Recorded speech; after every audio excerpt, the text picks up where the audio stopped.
Well, here we are. It is Friday, the 20, what's the date? The 23rd of January.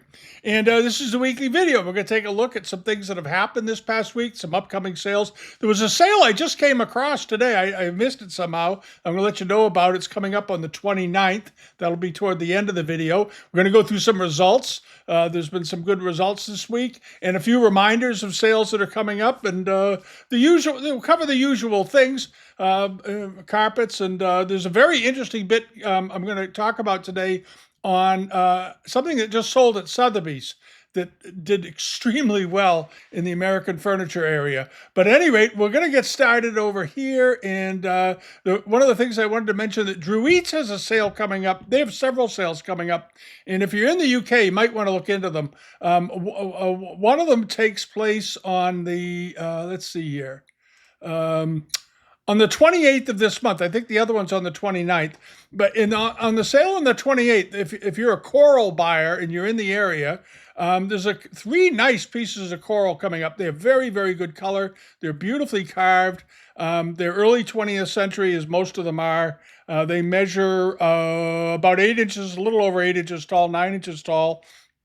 And so far, they haven't gotten too much activity. They've got 4 bidders on live auctioneers watching them. I'm sure they have more over in the UK, though, but because of the UK sale, and Dreweatts has a good website.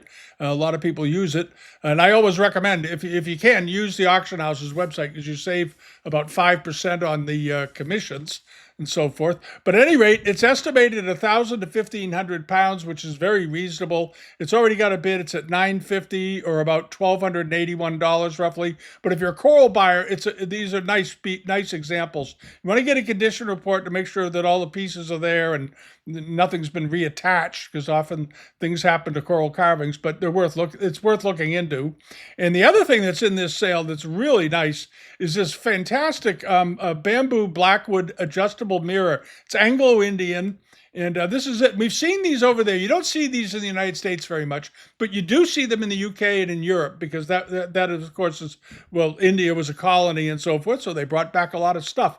And we've seen these really good mirror stands before. This is a particularly fine one. This is the back of it. And the carving on this is just extraordinary. And the finish is exceptional. It's beautifully polished. And it's got this threaded rod up the back so you can raise and lower it and so forth. It's a great mirror. It's a really great mirror. I think the full height of it is around 5.5 feet in height. So if you're in the U.S. and you're thinking of buying it, the shipping is going to be an issue. I'm just going to warn you up front. But if you're a dealer or a collector in the area and you want to get something great, this is it. This is a wonderful, wonderful Anglo-Indian mirror. It appears to be in very good shape. The upper section is spectacularly well carved, as is the lower section, as you can see. Beautiful carving. This is the best of the best. Probably done between 1840 and 1870, somewhere in there. They're dating it sort of softly as mid-19th century. And you'll find these in some of the books on Anglo-Indian furniture. These are unbelievably fine workshop pieces, just superb. And the estimate is very reasonable, 800 to 1,200 pounds with a 400 pound opening bid. So if you like that kind of thing, you want to check that out. And then this is their other sale that's coming up. It's a Japanese sale, a brush and sword, they titled it. And they've got stirrups. They've got all kinds of subas and helmets, lacquer boxes, all kinds of things. And there's a couple of really nice lacquer boxes, some very nice helmets in here. There's some great lacquer boxes in here. If you like lacquer, and a lot of it's Edo period lacquer. You don't see a lot of Edo period lacquer turning up these days. This would be a nice opportunity to look into. A couple of pieces of those jumped out at me. One of them is this. It's a really nice Shikishi bako, a box for it's a poem, a paper box for poems, as they say, and it's wonderfully done, beautifully done with a shell pattern on the top. Nice wood figuring, beautiful wood figuring, actually. It's a lovely box, and it looks like it's in good condition. Whenever you look at Japanese lacquer, condition. One little crack or chip can make a big difference in the price. But this looks like a nice late 18th century example. It's estimated at 4 to 6,000 pounds, which is right in there. It doesn't have a lot of interest right now. It's only got one bidder watching, and that's me. But I suspect the Japanese dealers in the UK will be interested. And if it doesn't sell, remember always, if something doesn't sell in an auction for some reason, and you like the piece, reach out to them and see if you can buy it. A lot of auction houses sell stuff post-sale because they don't want to resell it. All right, and the other one is this. This is a wonderful fan box, and it's in the Ritsuo school, done Edo period. He was a sort of a groundbreaking lacquer artist. He was born in the 1600s. He died in the around 1730 or 1740 or so, and he pioneered this inlay technique into wood, and it was adopted later by a whole bunch of different artists. And that's why they're saying it's to the Ritsuo school, as they say, or after Ritsuo. And this is a beautiful example. It's fan-shaped. Love the wood grain on it. I love the red-headed herons. And it has a maker's mark on it that says, what's the name of it? Khan. And I don't know who that is or what that means, but it's a beautiful box. Here it is open, and it's estimated at 6 to 8,000 pounds with a 5,000 pound opening bid. These are very, very fine pieces. They really are. And there's some other ones in there too. So if you like Japanese lacquer, go check it out. It's worth it. It's worth it. And the shipping from the UK, by the way, just so you know, I bought something that was about this size from Dreweatts a while ago, and the shipping on it to the US from there, and it's Japanese, remember, so it doesn't have the heavy tariff that the Chinese stuff has right now. It has the Japanese tariff, which I think is 10%, but it was around about 130 or $40 to ship it. It wasn't bad. I was kind of surprised, actually. Anyway, this is a wonderful thing. Always tell them you want slow boat to China rates. All right, and then this is coming up. This is over at the Austrian Rug Company, and their sale is coming up on the 24th, just a couple of days. I've had some inquiries from a number of you. This is a good sale. Austrian Rug Company does nice auctions, and this is a wonderful rug in here. And I'll just tell you, it's the estimate on it's very low. I don't know why the estimate is so low on it. It's a nice late 19th century Asari. The colors are splendid on it. It really glows. It's got the beautiful warm tones to it. Very nice clear cobalt blue, nice white contrast and so forth, some yellows. And there's a very similar rug coming up at Skinner's, Bonham Skinner's out in Bolton, and I think they've got an estimate and a starting price that's about double or triple this one, and this one is as good or maybe even better. So you might want to, if you're looking for a good rug, check into it. And Austrian Rug does their own shipping, and I've done some things with them in the past, and the shipping rates are extremely reasonable. You know, a large Choual shipped from Austria to here was about $90. So they're not predatory on their shipping the way some auction houses are. Any rate, the starting price is $493. It's a no-brainer. $800 to $1,200. If you can get this rug for under $2,000, you're doing great. $2,000. So there's a great choice. And then there is also. What else is in the sale? Oh, there's other Turkoman things in here as well. We've talked about them in the past. I won't go through it all. But anyway, this is the other thing that's coming up. And this is at Gurley's up in Maine, Scarborough, Maine. And they have that book auction coming up on the 25th in a couple of days, 2 days. They have some very good books on Chinese art coming up. And this is just a reminder. We talked about it several weeks ago, but I know sometimes they slip people's minds. Books right now are a remarkably good buy because a lot of people have gotten into collecting and don't believe in buying books. And it's caused the book prices to slide a good bit, probably 30% over what they were a few years ago, 40%, 50%. This is a very nice set of books, for example. This is the Bath Museum inaugural book set. Some very good examples in here. And there are others in there. If you're a Ming furniture buyer, there's a number of very good volumes in this auction on Ming furniture. It's a collection of a longtime dealer up there. And there's some awfully good books. There's also some awfully good books on American furniture, including, I think, the entire Chipstone set. So you want to check it out. I think there's an opportunity there to bulk up your library. Buy books. I can't say it enough. Get good books. All right, and this is a good opportunity. And remember, you get them shipped book rate. You ask them to ship them book rate. You don't want to pay expensive FedEx or fee on it or so forth. All right. The other thing, the sale that's coming up in a couple of days too, is this sale at Material Culture on the 28th. They've got some very nice things. They're in Philadelphia, and I mentioned this rug a few weeks ago. That's why so maybe bump your memory. This is a very nice Bijar Wigera, or a sampler, as they were known, and these were sort of the weaver was the way the weaver could show off to a prospective customer the type of rug they could weave and the patterns they could do. And this is a really lovely one. And it should do pretty well, I suspect. It's got 4 bids so far. It's got 51 people watching it. I expect it'll bring a couple of $1,000s. It's a beautiful, beautiful example. But there's some good Turkoman pieces in the sale, some good Caucasian pieces. So check that out too. So that's 2 rug sales coming up, one in Austria and one here. All right. And now over to this Sikes. Caza Sikes' sale that's coming up in just a couple of days. Just a quick reminder, it's coming up in 4 days, 17 hours, and 28 minutes. Some very nice pieces in here.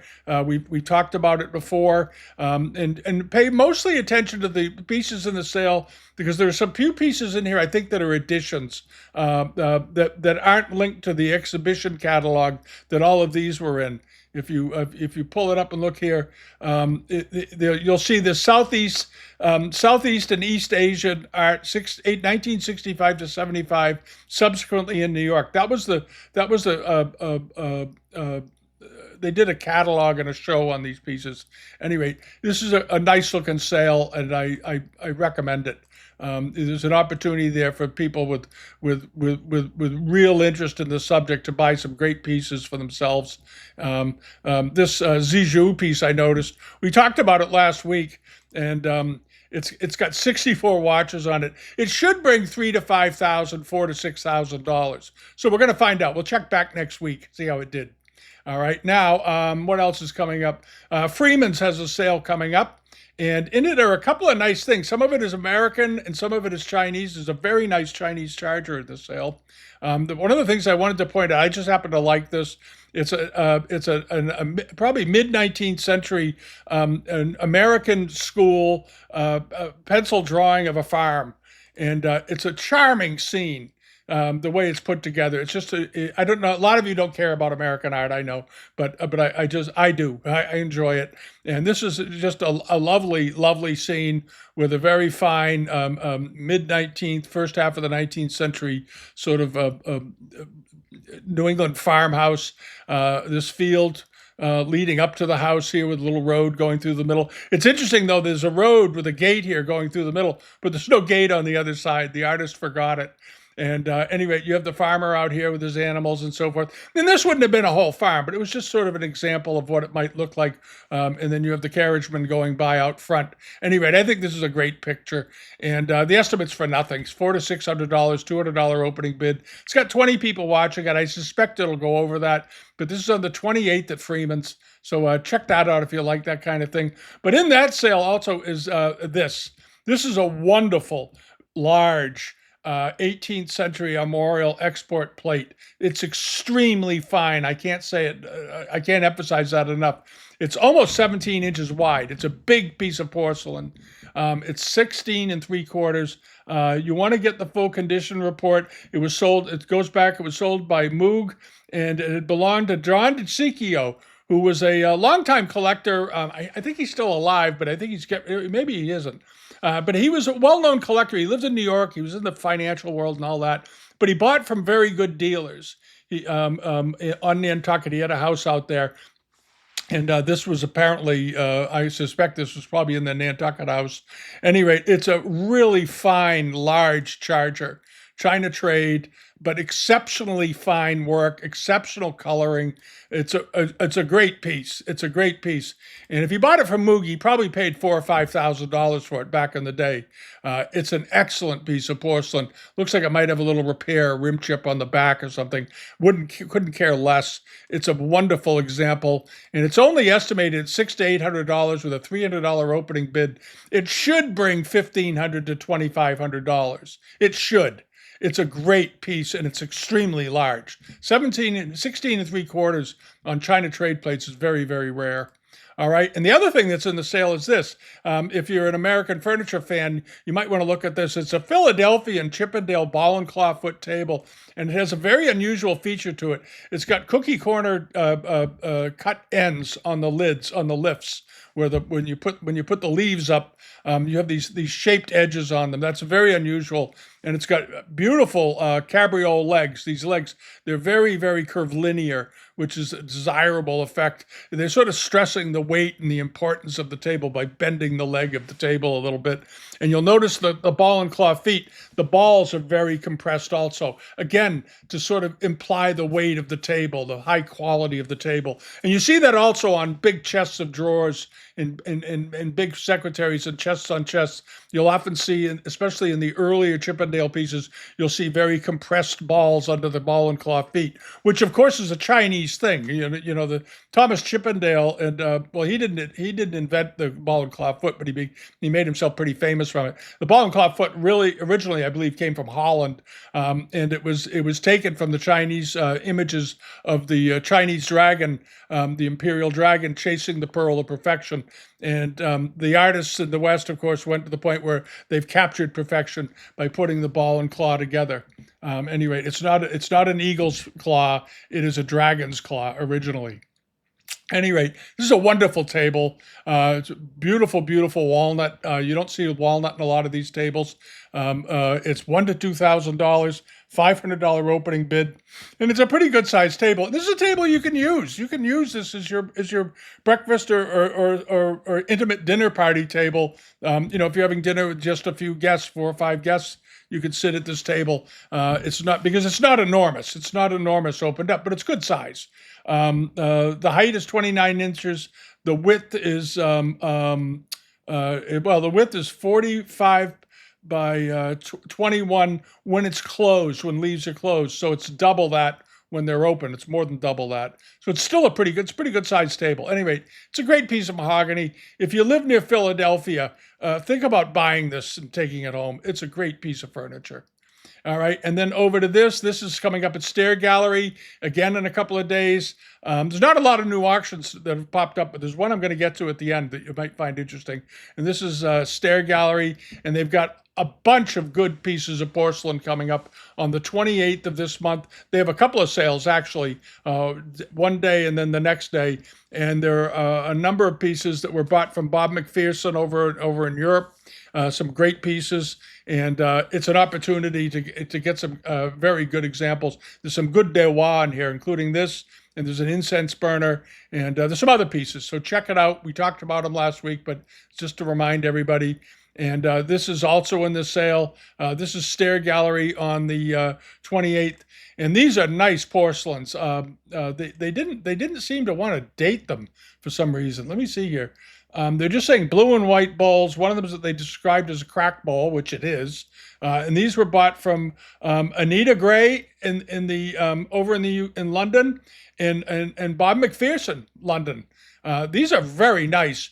And I like the bowl on the right here in particular. This one, it appears to be a Ming to transitional period example, but it's got a great exterior with flowers and birds and all kinds of things going on it. It appears to be about 6 or 7 inches in diameter.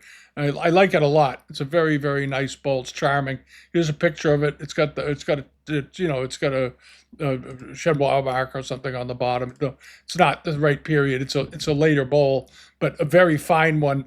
And the whole lot is only estimated at $700 to $900. It should go through that. It should go for probably $1,800 to $2,000, I would think, or 1400 to 1800. But the two bowls in the back, I think, are the front bowl is a nice crack bowl. It's a perfectly good crack bowl, but I think the two bowls in the back are better.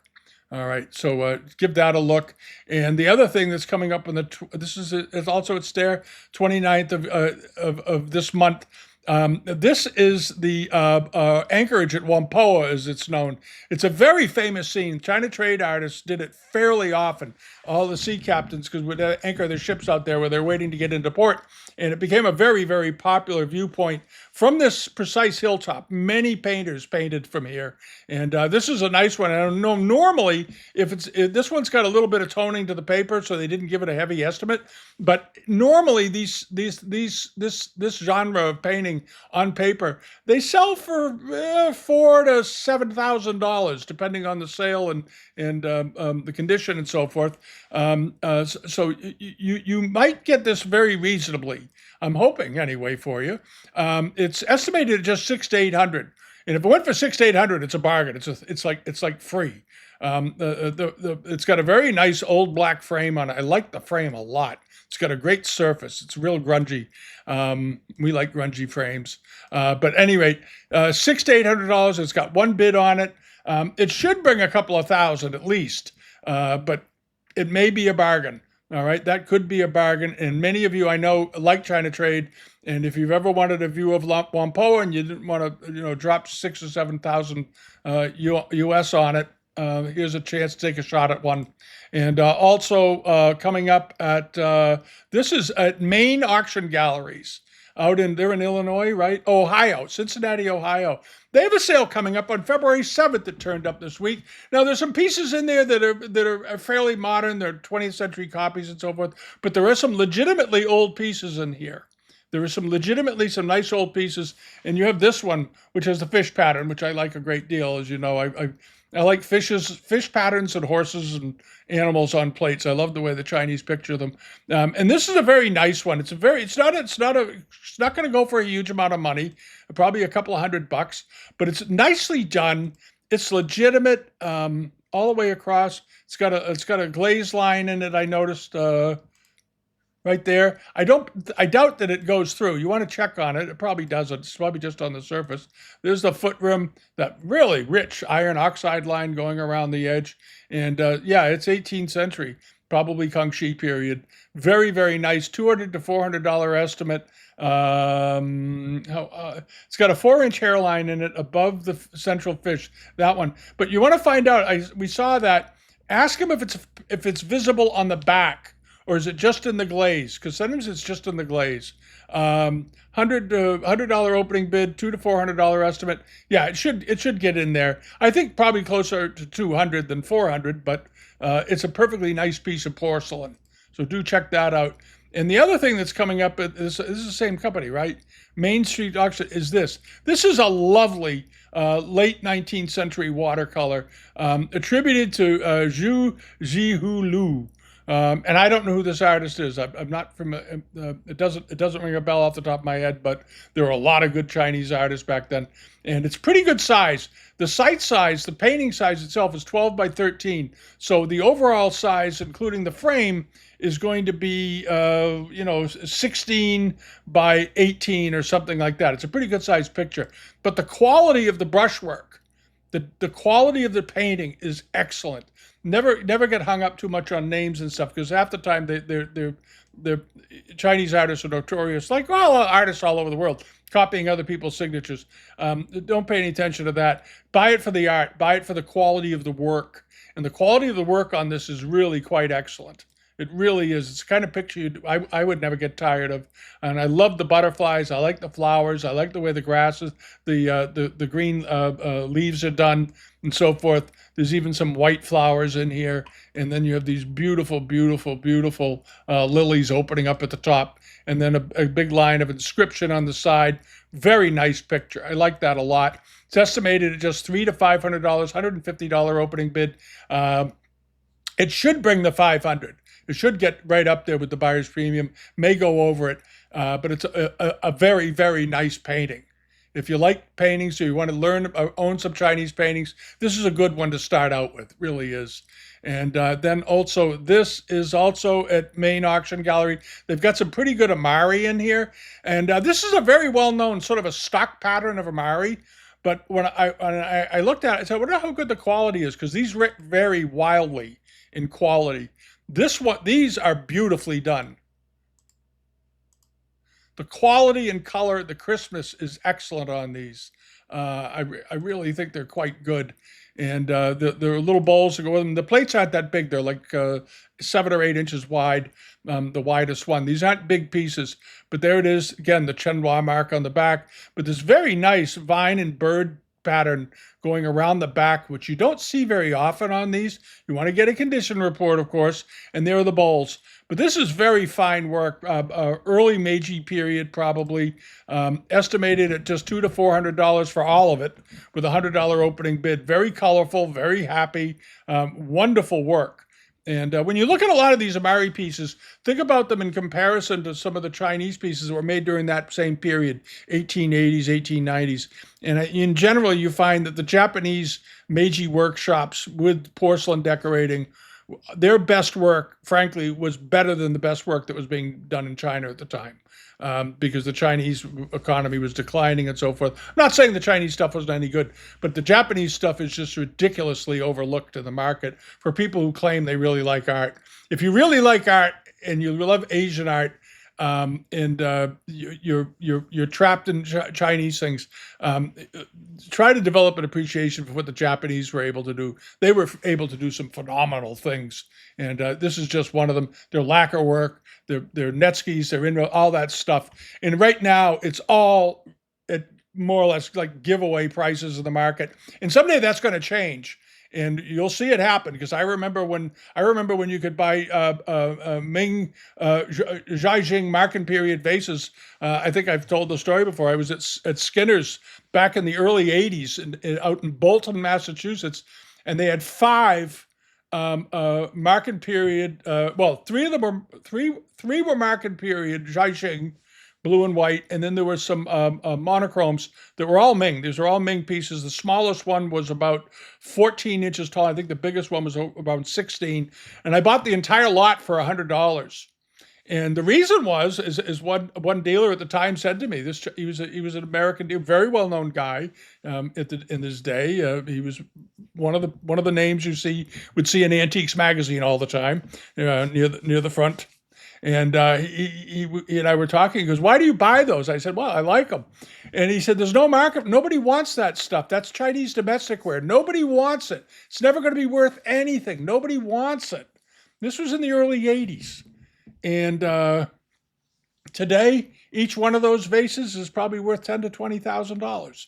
And of course, I sold them at the time to a dealer in London who had a more appreciative market for them. But at that time here, you couldn't give the things away. Now, they do really, really well. But the Skinners used to sell them in lots. They'd sell 4 or 5 domestic bowls at a time. They'd sell 2 or 3 Wanli chargers that were 12, 14 inches wide in a lot for $50. I mean, that's all they brought. That's all they brought back then. And everybody would say, yeah, they're just Chinese domestic wares. And today, it's a different thing. And Japanese stuff was doing very well then. So it's very cyclical. It's just keep reminding everybody. All right, now some things that sold this week. This was maybe one of the great bargains of the month. This whole lot, this was all one lot. I forget how many pieces are here. There's like about 15 pieces. There's a huge charger in the back, and all of them are 18th century wares, except for the vase in the middle, which looks like it's probably 19th century. But the entire lot went for $705 plus premium, which is about $900. So this was a heck of a good buy, even if a few of the pieces have some minor repairs to them. This was at Coronari in Nazareth, Belgium. When was this? This was earlier today. This sold on the 23rd. Absolute steal. This was an absolute steal.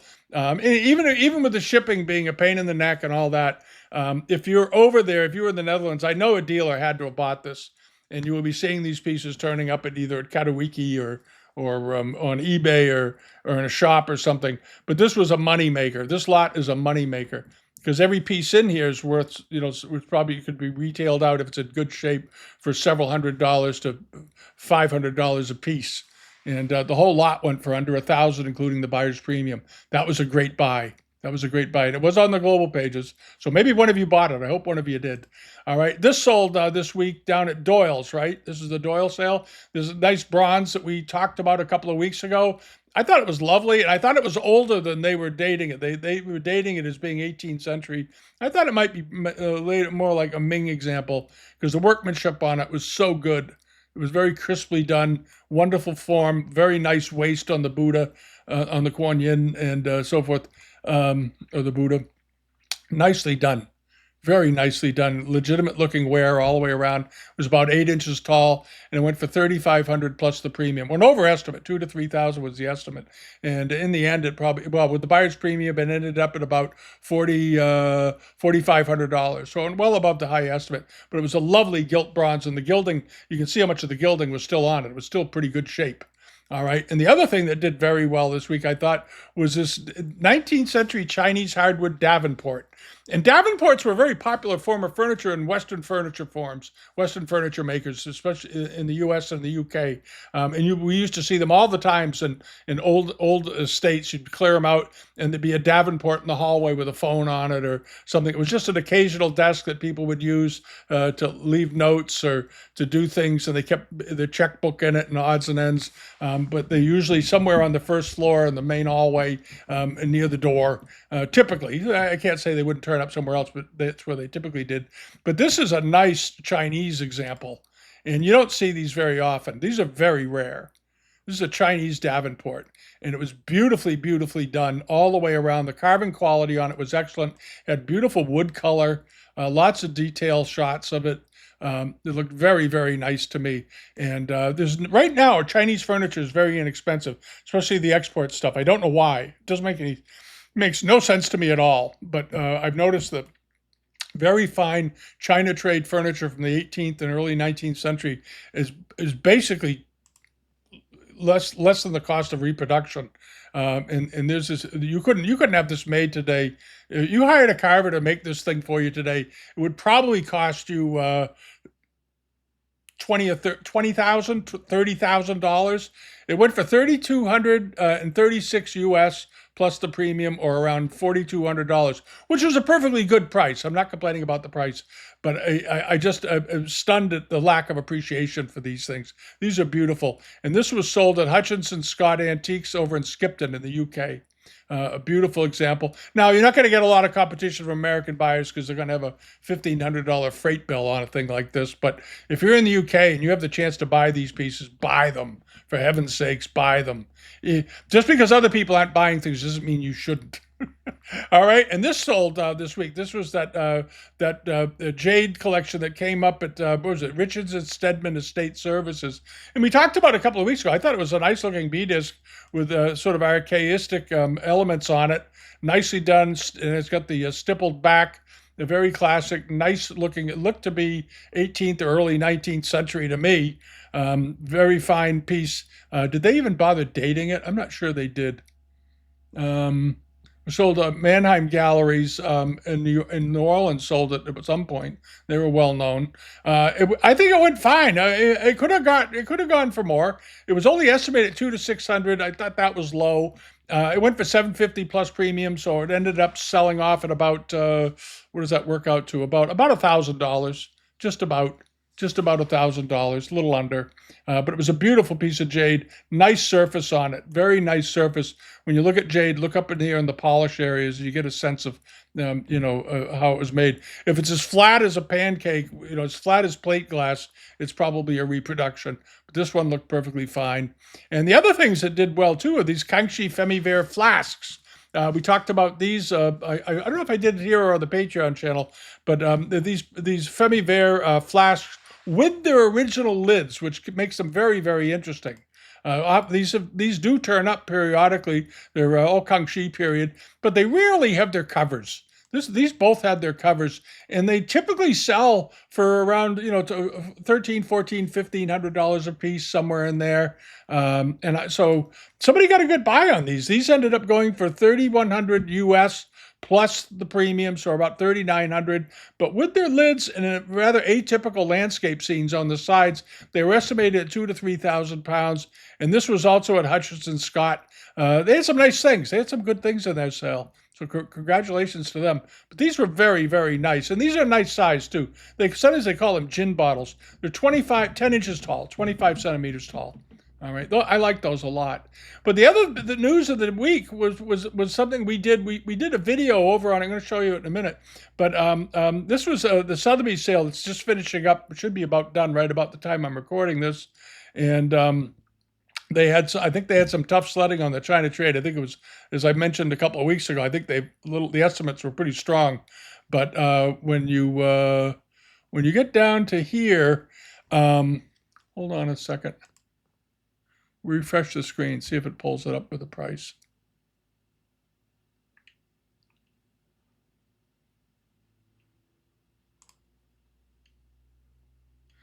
Oh, that's not on there. All right. At any rate, there was this chest. I did a video on it over on the Patreon page this week for the subscribers. It was this piece of furniture.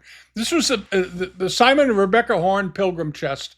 Now, this is an extremely rare piece of furniture, and I can't use the word extremely strong enough. There are only 4 or 5 of these known by this particular workshop that was in Salem that made these. And this is dated 1677. But what's absolutely fascinating about this piece of furniture was it had never been out of the family. It has been in a direct line of descent from the original owner to all the descendants down to today. And they had the full history of this piece in a catalog. It had its own little catalog, and they had the full history of the piece, including photographs of previous owners going back to the 19th century, letters, all kinds of documents. They always prized this chest for 350 years. And unfortunately, for whatever reason, they're selling it now. Maybe it was a family fight. Who knows? Usually it's a family fight that brings these things to the market. And over on Patreon this week, this is the new Patreon layout. We did a video on it. And I just was absolutely gobsmacked by this chest, because we're near Salem, Mass, as you know, and we've seen a lot of good Salem furniture and a lot of good 17th century Boston furniture you see in the museums. You see them at the MFA, the New England Historical Society. They all have some great examples. But this is one that was in private hands, and it was dated 1677, and it was inscribed with the initials of their firstborn son, which was very traditional back then. And I did this video on it the other day because I just thought, here's all the information they had on it. And this is so rare. It never happens. They never have all this documentation, or they rarely have it. And it's just stupendously well photographed. And the Sotheby's did a video on it here with Mrs. Powers going over the piece. And she's an expert on this stuff, and she did a really good job explaining it. But at any rate, this was a heck of a fine piece of furniture, and it was estimated at 600 to 800,000 US. It ended up going for 1.6 million. And I commented on it in the video, and I said I suspect it's going to bring a good bit over that, and it did. It's not genius. It's just these things do not turn up in this condition, and they claim that it has never even been cleaned, and it has all of its original elements, including the key and the lock that still works on it. And when you add that to an untouched condition in complete family history and very rare by a famous workshop and a famous cabinet maker, it's going to translate into a huge amount of interest from collectors and institutions. And I'm hoping an institution acquired it. So we'll find out. Hopefully in the future we'll find out. But at any rate, it's over here. If you're a Patreon subscriber, this is the Patreon page. Now, we had to change the layout because Patreon was pushing to us to do it. So we finally did it. So the head photograph, the top photograph is different, but the layout I think is pretty good. I like the layout.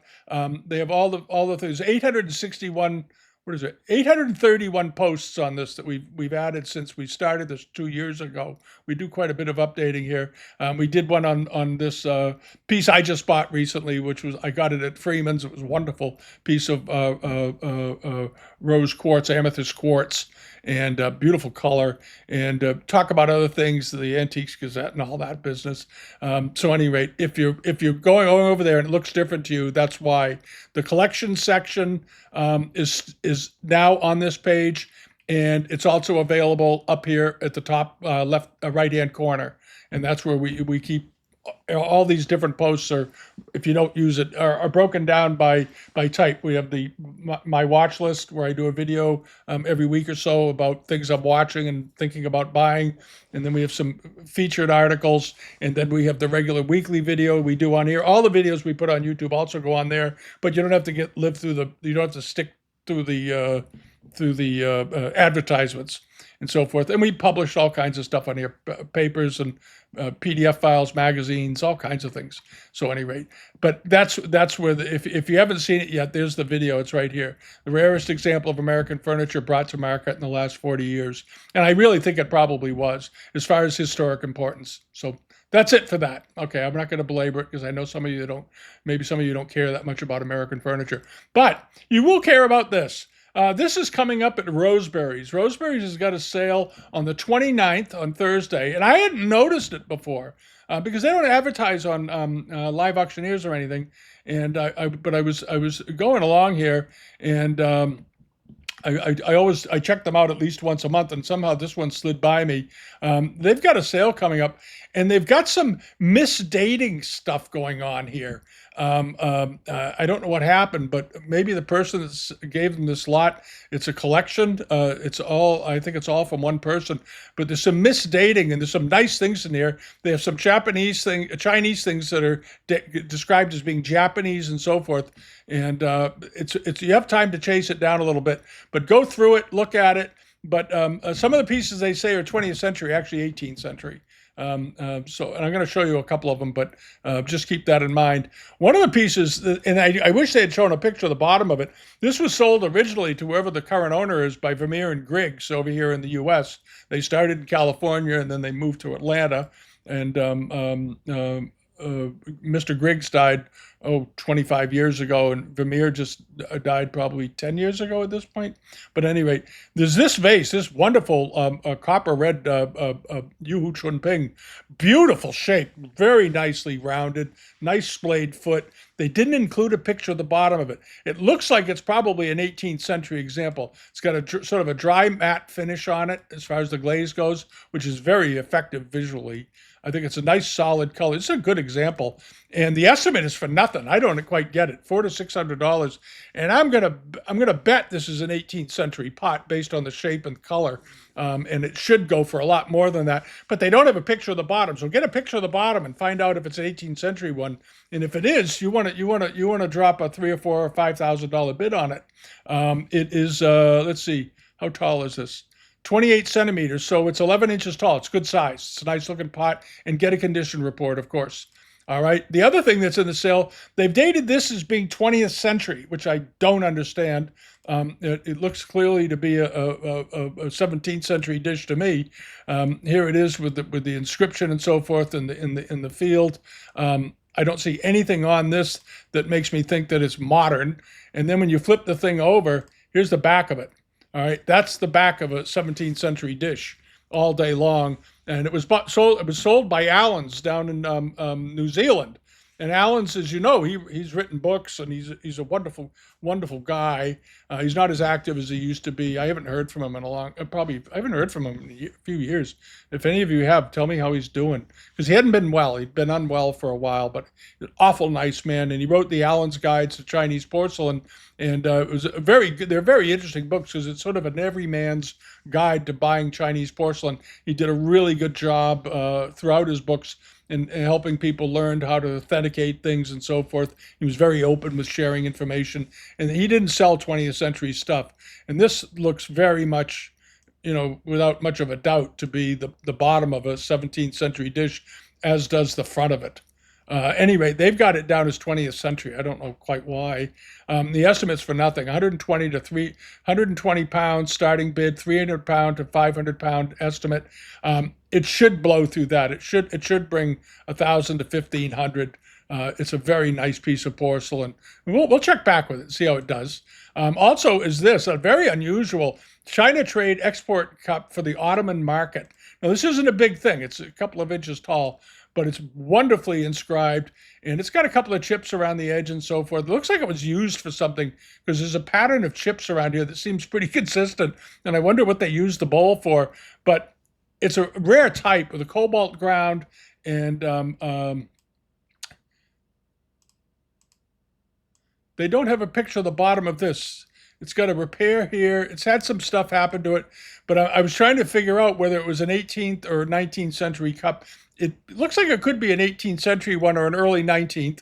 But anyway, 300 to 500 pounds. If you like the export stuff for the Islamic market, that looks like an intriguing piece. It's not perfect, but it looks intriguing. All right, and this is rare. This is really rare. It's a China trade fan with all the hongs on it. And you don't see these very often. This is a really rare bird, and it's got this beautiful mother of pearl handle. That's not ivory. That's mother of pearl work. Spectacularly well done, probably done between 1835 and 1850, somewhere in there, I suspect. But wonderful scene. Yeah, there's a steam side wheeler in there, so you know it was from 1850 or so, right there, even 1860. But all the buildings of the hongs along it. I don't know what the back of it is. Do they show the back of it? Oh, they got the people on the back. That's right. That's the standard scene. And when you get these, by the way, if they have the people on them, always check them to make sure see if they have porcelain faces. On some of them, they use little pieces of white porcelain to create the ground for the faces. I don't think this is porcelain faces, but some of them are. They're kind of interesting. But the one with the hongs on the back is very interesting. Or on the front. I don't know which way they send you to look at it, but to me, this is the much more interesting side. Estimated at 2,000, has an estimate of 3,000 to 5,000 pounds. That's a little strong, but not crazy because of the back of the fan. That's the thing that really makes it interesting. 2,000 pound opening bid. All right, and then over to this, they've got some rugs. Now, this says to be sold without reserve. 2 fragments of Ningxia carpets. The one on the left looks complete to me. I don't know why it's a fragment. And the one on the right is slightly fragmented because you can see the edge here and maybe a little bit off of it, but one of them is a silk ball or a floral ball, and on the right are a pair of Fu Lions tussling around having fun. Anyway, these are nice looking, and they appear to be probably mid-19th century or so. Perfectly good age on them, a good color, good strong yellow, estimated at 100 to 200 pounds with a 40 pound opening bid. That could be a great buy. As you know, we've seen the ones on the left here sell for $600, $800, $900. All right, and this is the painting that's described as Japanese, but it's actually Chinese. It's a nice painting, though. They think it's a birthday celebration. And here you have 2 elders, 2 seniors here, and you have this wonderful rocky outcropping coming up the side. But when you look at the figures on it, pull them in, those are Chinese ladies. And I don't know why people sometimes they get confused about the costumes. Always look at the costumes. And here you have them wearing, classic Chinese. Here's the beaded necklace. And here you have the Greek key border around the bottom of the robe. And then you've got the treatment of the rocks on the ground, how it's done, very Chinese. 18th century, that's how they did it, starting in particular in the 18th century in that manner with the greens and the pebbles and everything. And then up here, you've got these nice puffy sleeves. But this is a Chinese painting, period. And then you have the elders up here. Those are Chinese elders. And they still look like they like each other after all of those years together in this very nice robe. There you go, in a Chinese chair on top of it. At any rate, it's Chinese. And it's estimated at 500 to 800 pounds, which is probably about right. It might bring a little bit more as a 300 pound opening bid, but it's a very nice picture. It's a really sort of a charming scene. It's sort of an intimate scene, daily life scene in sort of an idealized way. 19th to 20th century. I think it's older than that. I think it's probably around mid-19th century. It's 104 by 54 centimeters, so it's pretty good sized picture. It's over 3 feet tall, and just a hair. What is it? About 1.5 feet wide, almost 2 feet wide. It's a nice picture for very little money, very little money. And if you're over there, if you're near Roseberys, just go and buy the thing and take it home with you. It's a good looking picture. I like that. Charming. And then there's a Korean portrait in here. Probably, let's take a look at this.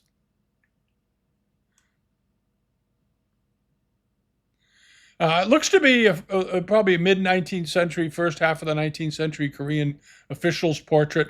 I've always liked these. I like the way they stare at the sitter always ends up staring at the artist very seriously. We have a couple of them here in the house that I bought. I just like them.